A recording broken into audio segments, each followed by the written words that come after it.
Matrix TV. ముందుగా వార్తల్లోని ముఖ్యాంశాలు. వర్క్ ఫ్రం హోమ్ ఇప్పుడు రియాలిటీ ఉన్న చంద్రబాబు ఇంట్లో నుంచి ప్రపంచానికి పనిచేసే రోజులు పెరుగుతాయని సీఎం.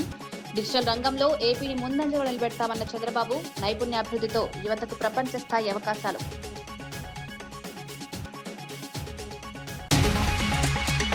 బాధ్యురాలికి నష్టం జరగకుండా చూడాలన్న కల్వకుంట్ల కవిత.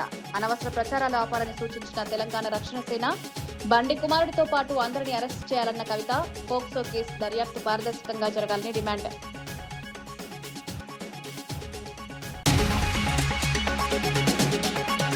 విజయ్ గెలుపుపై వైసీపీ సంబరాలు హాస్యాస్పదమన్న దుర్గేష్. తమిళనాడు రాజకీయాలను ఏపీతో కలపడం మూర్ఖత్వం. వైసీపీ రాజకీయ డైవర్షన్. ప్రజా సమస్యలపై దృష్టి పెట్టాలని సూచన.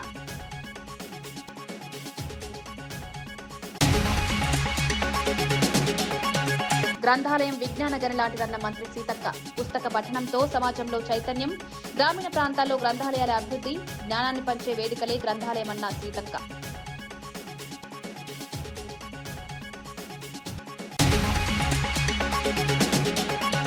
బండి సంజయ్పై మాజీ మంత్రి సత్యవతి రాథోడ్ ఫైర్. బాధితురాలికి న్యాయం జరిగే వరకు పోరాటం. రాజకీయ ప్రభావంతో కేసుని మళ్లించొద్దన్న మంత్రి. మహిళా మంత్రులు ఎందుకు మౌనంగా ఉన్నారని ప్రశ్న.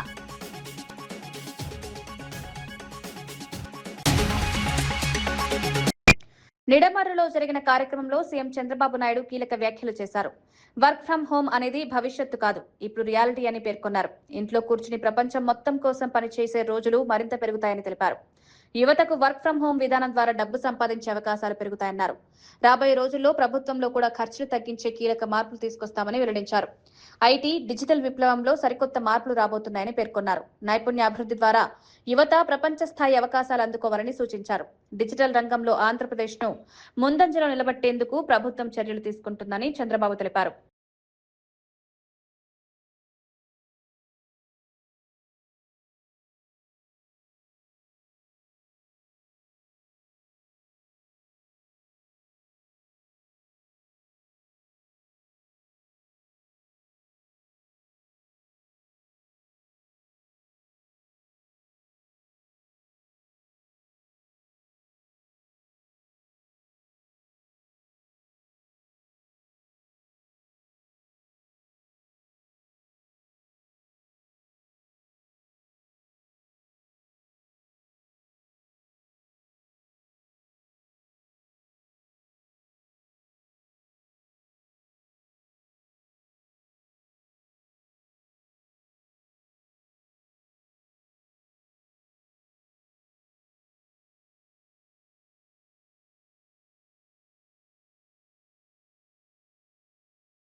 నేను మొన్నే చెప్పాను, 7-8 ప్రిన్సిపల్స్ మనం గుర్తుపెట్టుకోవాలి.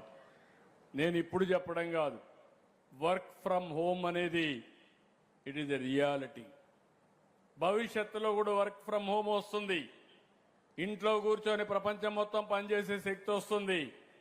డబ్బులు సంపాదించే అవకాశాలు వస్తాయి. గవర్నమెంట్లో కూడా ఇది చేస్తాం. దుబారా ఖర్చు తగ్గించాలి. చాలామంది నేను మొన్నే చెప్పాను, 7-8 ప్రిన్సిపల్స్ మనం గుర్తుపెట్టుకోవాలి. నేను ఇప్పుడు చెప్పడం కాదు. వర్క్ ఫ్రమ్ హోమ్ అనేది ఇట్ ఈజ్ ఎ రియాలిటీ. భవిష్యత్తులో కూడా వర్క్ ఫ్రమ్ హోమ్ వస్తుంది. ఇంట్లో కూర్చొని ప్రపంచం మొత్తం పనిచేసే శక్తి వస్తుంది. డబ్బులు సంపాదించే అవకాశాలు వస్తాయి. గవర్నమెంట్లో కూడా ఇది చేస్తాం. దుబారా ఖర్చు తగ్గించాలి. చాలామంది గ్రంథాలయం అనేది విజ్ఞాన గని అని మంత్రి సీతక్క అన్నారు. ఉపాధ్యాయుడిలాగే గ్రంథాలయం కూడా కొన్ని తరాలను తయారు చేస్తుందని పేర్కొన్నారు. మహబూబాబాద్ జిల్లా గొప్పతనాన్ని భవిష్యత్ తరాలకు తెలియజేసేలా పనిచేయాలని శ్రీకాంత్ రెడ్డిని కోరారు. పుస్తక పఠనం ద్వారా సమాజంలో చైతన్యం పెరుగుతుందని అభిప్రాయపడ్డారు.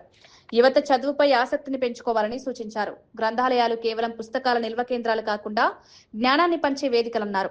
గ్రామీణ ప్రాంతాల్లో కూడా గ్రంథాలయాల అభివృద్ధికి ప్రభుత్వం చర్యలు తీసుకుంటోందన్నారు. విద్యాభివృద్ధి కోసం సమాజం మొత్తం భాగస్వామ్యం కావాలని మంత్రి సీతక్క పిలుపునిచ్చారు. మరి ఇక్కడికి విచ్చేసినటువంటి కాంగ్రెస్ పార్టీ కుటుంబ సభ్యులు, పత్రికా మీడియా సోదరులు, అందరికీ కూడా పేరు పేరున హృదయపూర్వక నమస్కారాలు, ధన్యవాదాలు తెలియజేస్తూ ఉన్నాను.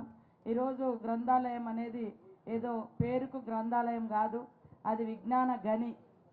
ఏ అంశంలో నీకు స్పష్టత కావాలన్నా ఆ గ్రంథాలయానికి పోతే కావాల్సినటువంటి నాలెడ్జ్ని, కావాల్సిన సబ్జెక్టును, మనకు తెలియని అనేక అంశాలను కూడా నేర్చుకోవచ్చు, జ్ఞానాన్ని పెంచుకోవచ్చు, చదువును పెంచుకోవచ్చు.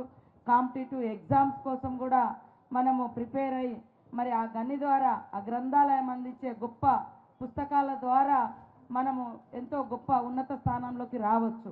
కాబట్టి మరి ఒక టీచర్ కొన్ని తరాలను తయారు చేసినట్టుగా గొప్ప వాళ్ళను, అదేవిధంగా గ్రంథాలయం కూడా అదే రకంగా కొన్ని తరాలను మరి తరగని గనుల్లాగా తయారు చేస్తారు.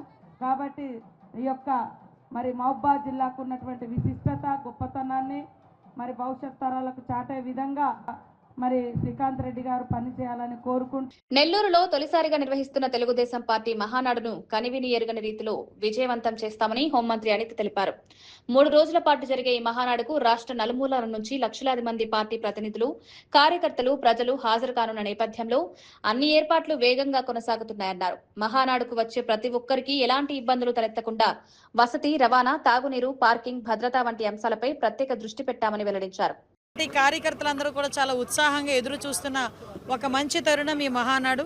ఈ మహానాడు ఈరోజు నెల్లూరు ప్రాంగణంలో ఈరోజు ఏర్పాటు చేయడానికి అనేకమైన కమిటీలు కూడా ఏర్పాటు చేసుకోవడం జరిగింది. ఆ కమిటీల బాధ్యతలు, ఆ కమిటీలు చేసే వాళ్ళ వివరాలు అవన్నీ కూడా ఈరోజు ఇక్కడ చర్చించుకోవడం జరిగింది. అందరూ కూడా చాలా ఉత్సాహంగా ఈ మహానాడులో పాల్గొనాలని మనస్ఫూర్తిగా అందరికీ కూడా తెలియజేసుకుంటున్నాం.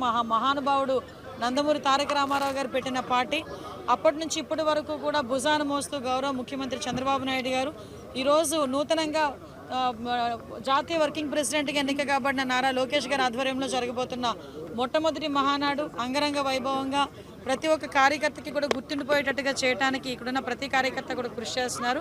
వాళ్ళందరికీ కూడా అభినందనలు తెలియజేసుకుంటూ మహానాడు కార్యక్రమం దిగ్విజయంగా పూర్తి కావాలని మీ అందరి సహాయ సహకారాలు కోరుకుంటున్నా. Thank you. జై హింద్. తమిళనాడులో విజయ్ గెలిస్తే ఏపీలో వైసీపీ సంబరాలు చేసుకోవడం హాస్యాస్పదమని ఏపీ మంత్రి కందుల దుర్గేష్ వ్యాఖ్యానించారు. ఊర్లో పెళ్లికి కుక్కల హడావిడిగా అనే సామెత గుర్తొస్తోందని సెటైర్లు వేశారు. తమిళనాడు రాజకీయాలు వేరు, ఏపీ రాజకీయాలు వేరు అని పేర్కొన్నారు. 2 రాష్ట్రాల రాజకీయాలను కలపడం మూర్ఖత్వమని విమర్శించారు. విజయ్ గెలుపును వైసీపీ తమ విజయంగా చూపించుకోవడం రాజకీయ డైవర్షన్ మాత్రమేనన్నారు. ప్రజలు ఈ రాజకీయ నాటకాలను గమనిస్తున్నారని పేర్కొన్నారు. ఏపీ అభివృద్ధి అంశాలపై మాట్లాడకుండా ఇతర రాష్ట్రాల రాజకీయాలపై హడావిడి చేయడం సరికాదన్నారు. ఇక్కడికి వచ్చి దర్శనం చేసుకుని వెళ్ళిపోయేటువంటి వారు 1 రోజు 2 రోజులకి పరిమితం కాకూడదనేటువంటి ఆలోచనతో వచ్చిన వాళ్ళు కనీసం 2-3 రోజులు ఉండి కేవలం ఆలయాల్లో దర్శనాలు మాత్రమే కాకుండా చుట్టుపక్కల ఉన్నటువంటి అన్ని ప్రకృతి సౌందర్యం ఉన్నటువంటి అనేక కార్యక్రమాలను కూడా చూడాలని, టూరిజంకి సంబంధించినటువంటి అనేక కార్యక్రమాల్లో పాల్గొనాలనేటువంటి ఆలోచనతో ఇవాళ ఆంధ్రప్రదేశ్ రాష్ట్ర ప్రభుత్వం, కూటమి ప్రభుత్వం, ముఖ్యమంత్రి చంద్రబాబు నాయుడు గారు, ఉప ముఖ్యమంత్రి పవన్ కళ్యాణ్ గారు, పైన ఉన్నటువంటి ప్రధానమంత్రి నరేంద్ర మోడీ గారు ఈ రాష్ట్రంలో పర్యాటక రంగాన్ని అభివృద్ధి చేసి తద్వారా ఫుట్ఫాల్ అనేటువంటిది వచ్చిన వాళ్ళు 2-3 రోజులు ఉండాలి అనేటువంటి ఆలోచనతో హోటల్ ఇండస్ట్రీని, హాస్పిటాలిటీ ఇండస్ట్రీని పెద్ద ఎత్తున ప్రమోట్ చేస్తున్నటువంటి సంగతి మీ అందరికీ తెలిసిందే. అందుకే ఇవాళ ఈ రాష్ట్రంలో గడిచిన ఈ 20 నెలల కాలంలోనే ముఖ్యంగా పర్యాటక రంగంలో రమారమి 20,000 కోట్ల పెట్టుబడులకి మేము ఎంఓయూలు చేయడం జరిగింది. అలాంటి ఒక నేపథ్యం ఉన్నప్పుడు ఇవాళ మళ్ళీ ఇక్కడికి వచ్చినటువంటి పిలిగ్రిమ్స్కి కానీ, లేకపోతే బిజినెస్ ట్రిప్కి వచ్చినటువంటి వారికి కానీ, లేజర్ ట్రిప్కి వచ్చిన వారికి కానీ అందరికీ ఉపయోగపడే విధంగా, అందుబాటులో ఉండే విధంగా ఇవాళ ఈ రెజెంటా దేవరాయ 4-స్టార్ హోటల్ ప్రారంభించడం అనేది చాలా ఆనందకరమైన విషయం.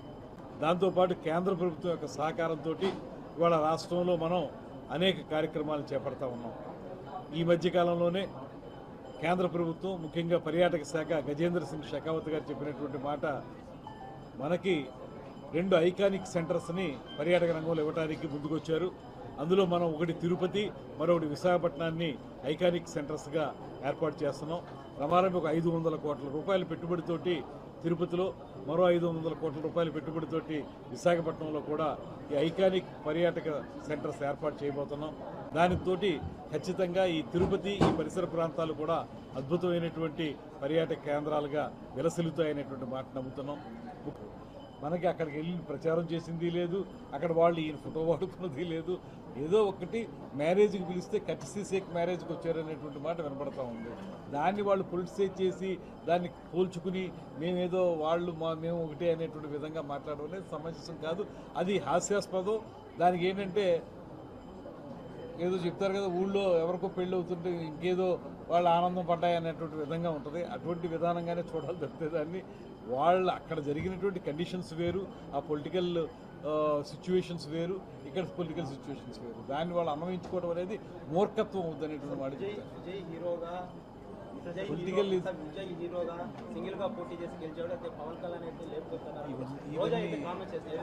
ఇవన్నీ ఇప్పుడు ఇది వచ్చింది మనం వేరే విషయం అయినా కూడా ఇంకోటి కూడా చెప్తాను. ఇక్కడ నేను ఇంతకుముందు చెప్పినట్లుగా ఇక్కడ రాజకీయ నేపథ్యం వేరు, అక్కడ రాజకీయ నేపథ్యం వేరు. అలా పోల్చడం అనేది సరైనది కాదు. అలా అయితే ప్రతి రాష్ట్రంలో చాలా రకాలుగా జరుగుతూ ఉంటాయి. అవన్నీ మనం రాష్ట్రానికి అన్వయించుకోవడం, పోల్చుకోవడం అనేది కరెక్ట్ కానే కాదు. ఇక్కడ నేపథ్యం ప్రకారం మాట్లాడుకుందాం, ఈ రాష్ట్ర రాజకీయ పరిస్థితుల ప్రకారం మాట్లాడుకోవాలి తప్పితే వేరేగా మాట్లాడడానికి లేదు. అమరావతిని టెక్నాలజీ హబ్ గా తీర్చిదిద్దే దిశగా కీలక పరిణామాలు చోటు చేసుకుంటున్నాయి. JPR university chancellor Regina, quantum AI global CEO Sanjay ప్రతినిధి బృందంతో కలిసి సీఎం కార్యదర్శి ప్రద్యుమ్నను కలిశారు. అమరావతి క్వాంటమ్ వ్యాలీ ప్రాజెక్టులో పెట్టుబడులు పెట్టేందుకు ఆసక్తి వ్యక్తం చేశారు. ఆధునిక టెక్నాలజీ ఆవిష్కరణల కేంద్రంగా అమరావతిని అభివృద్ధి చేయాలన్న లక్ష్యంతో ఈ చర్చలు జరిగాయి.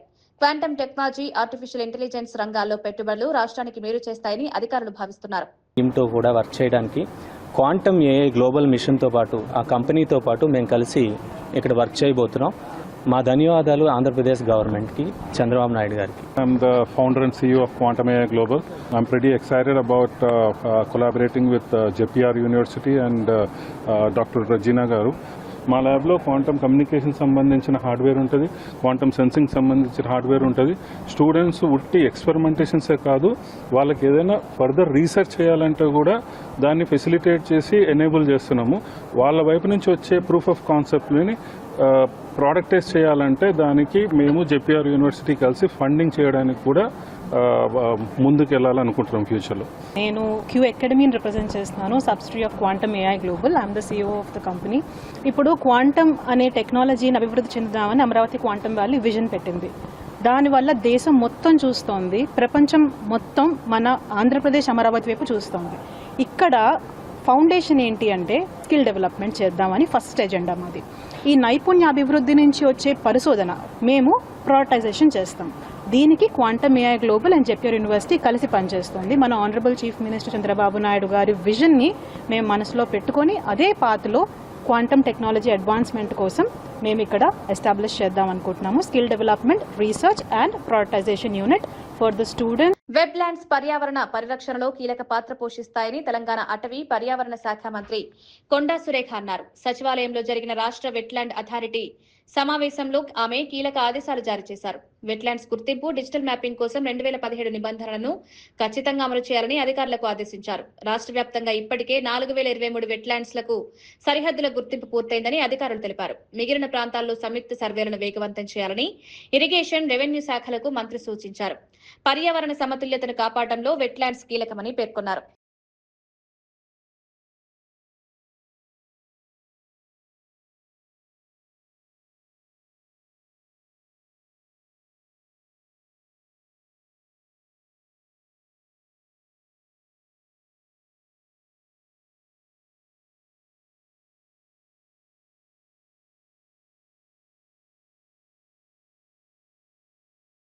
తమిళనాడు రాజకీయాల్లో ఏఐఏడీఎంకే అంతర్గత విభేదాలు మరోసారి బయటపడ్డాయి. పార్టీ సీనియర్ నేత సివి షణ్ముగం ఎడప్పాడి పళనిస్వామిపై సంచలన ఆరోపణలు చేశారు. గతంలో డీఎంకే నుంచి తనకు 2 ఫోన్ కాల్స్ వచ్చాయని తెలిపారు. ఆ తర్వాత ఏవీఎస్ స్వయంగా డీఎంకేతో చేతులు కలిపి ప్రభుత్వం ఏర్పాటు చేస్తామన్నారని ఆరోపించారు. ఈ వ్యాఖ్యలు ప్రస్తుతం అన్నా డీఎంకేలో ప్రకంపనలు సృష్టిస్తున్నాయి. పార్టీలో అసలు ఏం జరుగుతోందన్న చర్చ మొదలైంది. రాజకీయ వ్యూహాలపై నేతల మధ్య విభేదాలు మరింత పెరిగే అవకాశం ఉందని విశ్లేషకులు భావిస్తున్నారు. 4ஆம் தேதி தேர்தல் முடிந்து வெற்றி பெற்ற சான்றிதழ் வாங்குறோம். நான் 6:30 மணிக்கு வாங்குறேன். வாங்கிட்டு உடனே வீட்டில் கொடுத்துட்டு சென்னைக்கு கிளம்பிட்டேன். வந்து கொண்டே இருக்கிறேன். ஒரு 7:30 மணி இருக்கும் நான் செங்கல்பேட்டை தாண்டும் போது. யார் என்று பேரெல்லாம் கேட்காதீங்க. அதெல்லாம் கேட்காது, சொல்ல மாட்டேன். திமுகவிலிருந்து 2 முன்னாள் அமைச்சர்கள் எங்கள் லைனுக்கு வராரு. என்னடா இவங்களுக்கு சம்மந்தமே இல்லை, நம்ம கூட வராங்க. முதல்ல நம்பர் தெரியாமல் எடுத்துட்டேன். நான் தான் பேசுகிறேன். என்ன பார்த்து நல்ல பதவியை வாங்கிக்கணுவாங்க. நம்ம தோத்துட்டோம், என்ன நல்ல அமைச்சர், என்னமோ பேசுகிறாரு, ஒன்றும் புரியல விட்டேன். அப்புறம் இன்னொரு அமைச்சர் வராரு. இல்லை என்னன்னா நான் 5 வருஷமாக கண்டுக்கல, இப்போ தான் ஃபோன் பண்ணிக்கலன்னு கேட்டேன். இல்லை எல்லாம் நல்லபடியாக போகுது, எல்லாம் நல்லா பார்த்துங்க, நல்லா அமைச்சர் என்னமோ சொல்கிறாங்க, எனக்கு ஒன்றும் புரியல. நாங்கள் தோல்வி இதில் அந்த சங்கடத்தில் விட்டுட்டோம். நைட்டு வந்துட்டோம். காலையில் தான் இதனுடைய விஷயமே எங்களுக்கு புரியுது. காலையில் எங்களுக்கு செய்தி வருது, பொய்ச்சாளர்லேருந்து என்னன்னு பேசுகிறாரு, நம்ம ஆட்சி அமைக்கிறோம். என்ன சொல்கிறீங்க? திமுக நமக்கு ஆதரவு தருகிறது, வெளியிலேருந்து ஆதரவு தருகிறார்கள். நான் டெல்லியில் பேசிட்டேன், எல்லாம் முடிஞ்சிருச்சு. திமுக ஆட்சியில் பங்கெடுக்கலை, அவங்க வெளியிலேருந்து நமக்கு ஆதரவு தருகிறாங்க. அந்த கூட்டணியில் இருக்கிறவங்களுக்கு மட்டும் ஒரு அமைச்சர் கொடுங்க, மீதி எல்லாம் நீங்கள் எடுத்துங்க, நமக்கு ஒரு 25 அமைச்சர்கள் கிடைக்கும். நான் கேட்டேன், இது எப்படின்னா, இந்த இயக்கம் ஆரம்பிக்கப்பட்டது எதனால? திமுகவை எதிர்த்து தொடங்கப்பட்ட இயக்கம். திமுக ஒரு தீய சக்தி, அது அழிக்கப்பட வேண்டும் என்று சொல்லி தொடங்கப்பட்ட இயக்கம். புரட்சித் தலைவர் எம்ஜிஆரால் தொடங்கப்பட்ட இயக்கம் அனைத்து இந்திய அண்ணா திராவிட முன்னேற்ற. ఛత్తీస్గఢ్ లోని నారాయణపూర్ జిల్లా అబుజ్మాడ్ అటవీ ప్రాంతంలో భద్రతా బలగాలు భారీ మావోయిస్టు డంపును స్వాధీనం చేసుకున్నాయి. కోంబింగ్ ఆపరేషన్ లో భాగంగా సిఆర్పీఎఫ్, బీఎస్ఎఫ్ సంయుక్తంగా ఈ ఆపరేషన్ నిర్వహించాయి. లొంగిపోయిన మావోయిస్టులు ఇచ్చిన సమాచారంతో ఈ డంప్ ను గుర్తించినట్లు పోలీసులు తెలిపారు. ఇందులో భారీ మొత్తంలో నగదు, ఆటోమేటిక్ ఆయుధాలు, పేలుడు పదార్థాల తయారీలో ఉపయోగించే ఎలక్ట్రానిక్ పరికరాలు లభ్యమైనట్లు వెల్లడించారు. అడవుల్లో దాచిన మావోయిస్టు డంపులను గుర్తించేందుకు భద్రతా బలగాలు నిరంతరం ఆపరేషన్లు కొనసాగిస్తున్నాయని ఎస్పీ రాబిన్సన్ గురియా తెలిపారు. ఈ స్వాధీనం మావోయిస్టు కార్యకలాపాలకు పెద్ద దెబ్బగా అధికారులు భావిస్తున్నారు. और अपना महाराष्ट्र बॉर्डर वाले क्षेत्रों से काफी अच्छा वेपन रिकवरी हुआ है. इसमें 3 नग AK-47 है, 3 SLR है, 2 303 हैं, 315 हैं, फिर बहुत सारे more than 250 to 300 live rounds हैं और साथ ही साथ अन्य दैनिक उपयोगी सामान भी मिले हैं. और ड्यूरिंग ऑपरेशन डंप से कैश रिकवरी भी हुई है. 2 जगहों से कुल 1,64,64,000 रुपया जब्त हुआ है, जो इसमें कुछ पुराने नोट भी हैं. और ये पूरी कार्रवाई में STF, नारायणपुर DRG, हमारे BSF ITBP का एक संयुक्त योगदान रहा. और पैरामिलिट्री फोर्सेस यहाँ जितनी भी डिप्लॉयड है, सभी अपने लेवल पे अपने सोर्सेज से कंटिन्यूसली इंटरेक्ट करते हैं. और आने वाले दिनों में भी अभी भी जो 2-3% काम बचा हुआ है ये डंप से रिलेटेड, ये भी आने वाले दिनों में कार्रवाई की जाएगी. और नक्सल मुक्त अबूझमाड़ का सपना जो साकार हो चुका है, इसमें నీటి ప్రశ్నాపత్రం లీకేజ్ కి కేంద్ర ప్రభుత్వ నిర్లక్ష్యమే కారణమంటూ బీఆర్ఎస్వీ నాయకులు లోక్సభ భవన్ వద్ద భారీ ధర్నా నిర్వహించారు.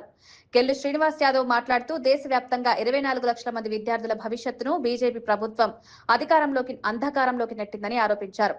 నేషనల్ టెస్టింగ్ ఏజెన్సీ పరీక్షల నిర్వహణలో పూర్తిగా విఫలమైందన్నారు. పగలు రాత్రి కష్టపడి చదివిన విద్యార్థులకు పేపర్ లీకేజ్ బహుమతిగా ఇచ్చారా అని ప్రశ్నించారు. బీజేపీ పాలిత రాష్ట్రాలు పేపర్ లీకేజ్లకు కేర్ ఆఫ్ అడ్రస్ గా మారాయని విమర్శించారు. రాధాకృష్ణన్ కమిటీ సిఫారసులను అమలు చేయకుండా 1,000 కోట్లు సంపాదించడానికి ఆన్లైన్ పరీక్షలు నిర్వహించడం లేదన్నారు. వెంటనే పరీక్షను రద్దు చేసి కొత్త తేదీలు ప్రకటించాలని డిమాండ్ చేశారు. కేంద్ర విద్యాశాఖ మంత్రి ధర్మేంద్ర ప్రధాన్ రాజీనామా చేయాలని గెల్లి శ్రీనివాస్ యాదవ్ డిమాండ్ చేశారు. పేపర్ లీక్లను బట్టి దీనికి వ్యతిరేకంగా గవర్నర్ గారికి అంతమంది మేము వచ్చాం కాబట్టి దీన్ని వెంటనే ధర్మేంద్ర ప్రధాన్ చర్యలు తీసుకుని డిమాండ్.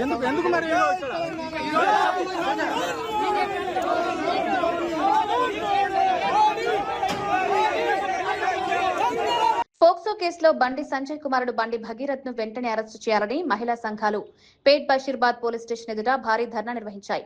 కేంద్ర సహాయ మంత్రి బండి సంజయ్ ను బర్తరఫ్ చేయాలని నినాదాలు చేశాయి. భగీరథ్ పై నమోదైన కేసులో పోలీసుల విచారణ అనుమానాస్పదంగా ఉందని ఆరోపించాయి. కేసును ప్రభావితం చేసే ప్రయత్నాలు జరుగుతున్నాయని విమర్శించాయి. స్టేషన్ ముట్టడి నేపథ్యంలో పోలీసులు స్టేషన్ గేట్లను మూసివేసి భారీ బందోబస్తు ఏర్పాటు చేశారు. బాధితురాలికి న్యాయం జరిగే వరకు ఉద్యమం కొనసాగిస్తామని మహిళా సంఘాల నేతలు స్పష్టం చేశారు. చట్టం ముందు అందరూ సమానమేనని పేర్కొన్నారు.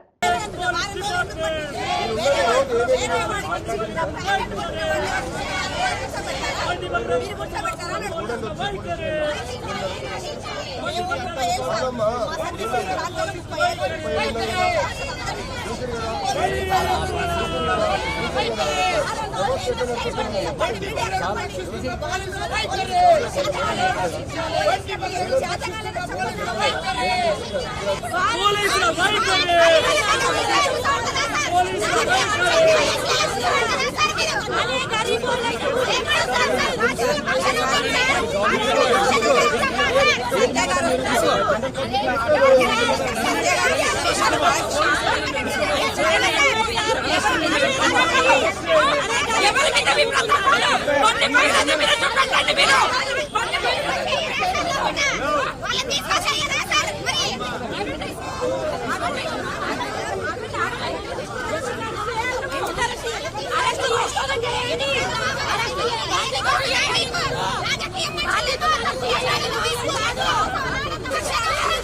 సంజయ్ తనని వ్యవహారంపై తెలంగాణ రక్షణ సేన అధినేత కల్వకుంట్ల కవిత స్పందించారు. ఇలాంటి వ్యవహారాలు అధికంగా ప్రచారంలోకి రావడం వల్ల ఆడపిల్లలకు నష్టం జరుగుతుందని ఆవేదన వ్యక్తం చేశారు. బాధితురాలికి ఎలాంటి ఇబ్బందులు కలగకుండా అనవసర ప్రచారాలు ఆపాలని సూచించారు. అదే సమయంలో కేసులో ప్రమేయం ఉన్న వారందరినీ అరెస్టు చేయాలని డిమాండ్ చేశారు. బండి కుమారుడితో పాటు సంబంధం ఉన్న ప్రతి ఒక్కరిపై చట్టపరమైన చర్యలు తీసుకోవాలని పేర్కొన్నారు. మహిళల భద్రత విషయంలో సమాజం బాధ్యతగా వ్యవహరించాలని అభిప్రాయపడ్డారు. ఏది పడితే అది వాగితే ఆడపిల్లలకి ఎక్కువ నష్టం జరుగుతుంది. మన సమాజం ఇప్పటికి కూడా రేపు పొద్దున బండి సంజయ్ గారి అబ్బాయి దోషి కాదు అని తేలినా, దోషి అని తేలినా సమాజం మగపిల్లల్ని క్షమిస్తుంది, కానీ ఆడపిల్లలకు మాత్రం కంప్లీట్గా లైఫ్ బర్బాద్ అయ్యే పరిస్థితి ఉంటుంది. ఇవాళ బీఆర్ఎస్ పార్టీ సోషల్ మీడియా చేస్తున్న అత్యుత్సాహంతో ఏం జరిగింది, బండి సంజయ్ వారి సైడ్ నుంచి వాళ్ళు ఆ ఆడపిల్ల మొత్తం వీడియోలు, ఫేసులు, ఫోటోలు మొత్తం బయట పెట్టారు. అంటే ఒక అమ్మాయి, ఆమె మైనరో కాదో అనేటటువంటి చర్చ ఉంది. ఆ అమ్మాయి జీవితాన్ని నాశనం చేయడానికి ఇవాళ డైరెక్ట్గా బీఆర్ఎస్ పార్టీయే కారణం. ఏం అవసరం ఉంది, అంత అత్యుత్సాహం ఏముంది? ఇష్యూ సాల్వ్ చేయనియండి. మాట్లాడుతున్నారు కదా, డెఫినెట్గా ఆడపిల్ల పక్షమే ఉంటాం. మన తెలంగాణ సమాజంలోనే అది ఉన్నది, ఆడపిల్ల పక్షమే ఉంటాం. కానీ ఇవాళ ఆడపిల్ల జీవితం నాశనం అవడానికి కారణం ఎవరు? ఎందుకు అమ్మాయి ఫోటోలు బయటికి రావాలి, అమ్మాయి వీడియోలు బయటికి రావాలి? నేను పోలీస్ శాఖ వారిని కోరుతా ఉన్నాను, ఎవరెవరైతే ఆ అమ్మాయి ఫోటోలు, వీడియోలు పోస్ట్ చేసిండ్రో ఆ సోషల్ మీడియా అకౌంట్స్ బ్లాక్ చేయండి, వారిని ఖచ్చితంగా అరెస్ట్ చేయండి. మీ ముఖ్యమంత్రి మీద ఒక చిన్న పోస్ట్ పెడితే ఇవాళ ఎత్తుకపోయి అరెస్ట్ చేస్తున్నారు. కాబట్టి ఒక ఆడపిల్ల జీవితాన్ని నాశనం చేసేటట్టుగా పోస్టులు పెట్టి, వీడియోలు పెట్టి, వాళ్ళ ఫ్రెండ్స్తో ఉన్నప్పటి ఈ ఫోటోలు అన్ని బయట పెట్టినటువంటి అకౌంట్స్ని బ్లాక్ చేయాలి, ఖచ్చితంగా వాళ్ళని అరెస్ట్ చేయాలని చెప్పి నేను డిమాండ్ చేస్తూ ఉన్నాను. కేంద్ర హోంశాఖ సహాయ మంత్రి బండి సంజయ్ పై మాజీ మంత్రి సత్యవతి రాథోడ్ తీవ్ర విమర్శలు చేశారు. నా కుటుంబం జోలికి వస్తే అంతు చూస్తానన్న బండి సంజయ్ వ్యాఖ్యలకు ఘాటుగా కౌంటర్ ఇచ్చారు. గతంలో బండి సంజయ్ కుమారుడు పబ్బులు, క్లబ్బుల్లో గొడవలు చేసినప్పుడే తండ్రిగా బుద్ధి చెప్పి ఉంటే ఈ రోజు ఒక అమ్మాయి జీవితం నాశనం అయ్యేది కాదని, బాధితురాలికి అన్యాయం జరుగుతుంటే మహిళా మంత్రులు ఎందుకు మౌనంగా ఉన్నారని ప్రశ్నించారు. చట్టం ముందు అందరూ సమానమేనని పేర్కొన్నారు. కేసులో నిష్పక్షపాత విచారణ జరగాలని డిమాండ్ చేశారు. నువ్వు ఆ స్థాయికి తగినట్టు ఒక హుందాగా ప్రవర్తించావా బండి సంజయ్ గారు? ఎవరంతా చూస్తావు, నీ మాటలతోనే కదా నీ కొడుకు ఇంత పాడైంది. ఒక తల్లి కొడుకు ఎక్కడో కోడిగుడ్డు దొంగతనం చేసినవాడు గట్టిగా చెప్పి ఉంటే, మందలించి ఉంటే పెద్ద దొంగ అయ్యేవాడు కాదు. నీ కొడుకు ఎప్పుడో ఇంటర్మీడియట్లో 10th ఉన్నప్పుడు మరి గొడవలైనాయి, క్లబ్లలో, పబ్బులలో గొడవలైనాయి అని చెప్పి పేపర్లో వస్తే ఆ రోజు నువ్వు కరెక్ట్గా భయపెట్టి ఉంటే ఒక ఆడపిల్ల జీవితం ఈ విధంగా అయ్యేది కాదు. ఒక ఆడపిల్లకు దేశానికి న్యాయం చేయాల్సిన వాళ్ళు మీ ద్వారానే ఇక్కడ ఆడపిల్లలకు అన్యాయం జరుగుతుంటే రక్షించాల్సిన వాళ్ళే భక్షిస్తా అంటే ఇంకెవరికి చెప్పాలో నిజంగా ఈ రాష్ట్రం ఎటుపోతుందో అర్థం కాని పరిస్థితి. దురదృష్టం ఏంటి అంటే రాష్ట్రానికి ముఖ్యమంత్రి హోంశాఖ చూస్తున్నాడు. 3 నెలలుగా ఒక ఆడపిల్ల పోలీసుల చుట్టూ తిరిగి ఇబ్బంది పెడుతుంటే పైనుంచి పోలీసులే భయపెట్టి రాజీ చేసే ప్రయత్నం చేస్తుంటే మరి ఇంటెలిజెన్స్ వ్యవస్థ మరి ఏం గడ్డి పీకుతుందో నిజంగా చాలా బాధాకరం. ఏం చేస్తున్నారు? నేను కూడా మహిళా శిశు సంక్షేమ శాఖ మంత్రిగా ఈ రాష్ట్రంలో మహిళా మంత్రులు ఉన్నారు. అంటే బండి సంజయ్ గారి కొడుకో న్యాయం, రాష్ట్రంలో మిగతా పిల్లలకు ఒక న్యాయమా? అంటే ఒక్కొక్క వ్యక్తులను, వాళ్ళ పదవులను, వాళ్ళ పొజిషన్ని చూసి మీరు శిక్షలు కానీ కేసులు కానీ పెడతారా? పైపెచ్చు సిగ్గు లేకుండా 17 ఏళ్ల అమ్మాయి హనీ ట్రాప్ చేసిందని కేసు. సత్యసాయి జిల్లా పుట్టపర్తిలో ₹1,00,00,000 వ్యయంతో 5th జనరేషన్ యుద్ధ విమానాల తయారీ ప్రాజెక్టు ఏర్పాటు చేయడం చారిత్రాత్మక నిర్ణయమని ఎమ్మెల్యే పల్లె సింధూరారెడ్డి అన్నారు. 650 ఎకరాల్లో ఏర్పడనున్న ఈ ప్రాజెక్టు భారత రక్షణ రంగానికి కీలకమని పేర్కొన్నారు. ఈ ప్రాజెక్టుకు ఏపీకి తీసుకురావడంలో ప్రధాని మోదీ, సీఎం చంద్రబాబు, మంత్రి నారా లోకేష్ కృషి చేశారని తెలిపారు. ఆమడగూరులోని రిలయన్స్ సోలార్ పవర్ ప్రాజెక్టుతో జిల్లాకు కొత్త అభివృద్ధి దిశ లభిస్తుందన్నారు.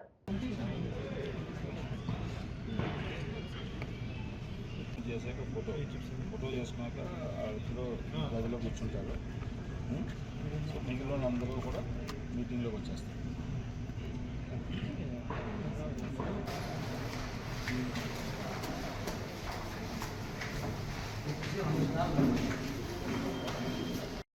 దగ్గర చాలా కఠినంగా ఉండాల్సింది అన్న వెహికల్ ఎవరు చెప్పినా ఆ దింపేసి లోపలికి పోవాల్సిందే వెహికల్.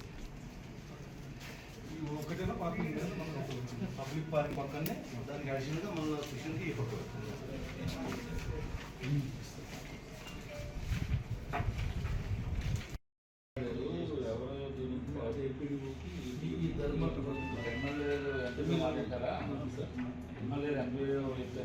మహానాడు కేవలం పార్టీ కార్యక్రమం కాదు, తెలుగువారి మహాపండుగ అని ఎమ్మెల్యే కోటంరెడ్డి శ్రీధర్ రెడ్డి అన్నారు. నెల్లూరు జిల్లా మొత్తం మహానాడు వేడుకల సందర్భంగా పసుపుమయం కానుందని తెలిపారు. ప్రతి తెలుగుదేశం పార్టీ కార్యకర్త ఈ మహాపండుగ విజయానికి కృషి చేస్తున్నారని పేర్కొన్నారు. నెల్లూరులో జరిగే మహానాడు ఇప్పటివరకు ఎక్కడా లేని విధంగా వైభవంగా నిర్వహిస్తామని చెప్పారు. మహానాడు చరిత్రలో నిలిచిపోయేలా ఏర్పాట్లు చేస్తున్నామని తెలిపారు. పార్టీ శ్రేణులంతా భాగస్వాములై కార్యక్రమాన్ని విజయవంతం చేస్తారని విశ్వాసం వ్యక్తం చేశారు. మరి ఈ మహానాడు మొట్టమొదటిసారిగా నెల్లూరు జిల్లాలో జరుగుతోంది. తెలుగుదేశం పార్టీ చరిత్రలో నెల్లూరు జిల్లాలో జరగటం ఇది మొట్టమొదటిసారి. మాకు కూడా చాలా సంతోషంగా ఉంది. కారణం ఏంటంటే మేము కూడా తెలుగుదేశం పార్టీకి వచ్చి కొత్త 4 సంవత్సరాలు అయింది. మరి ఈ పరిస్థితుల్లో ఏదైతే నెల్లూరు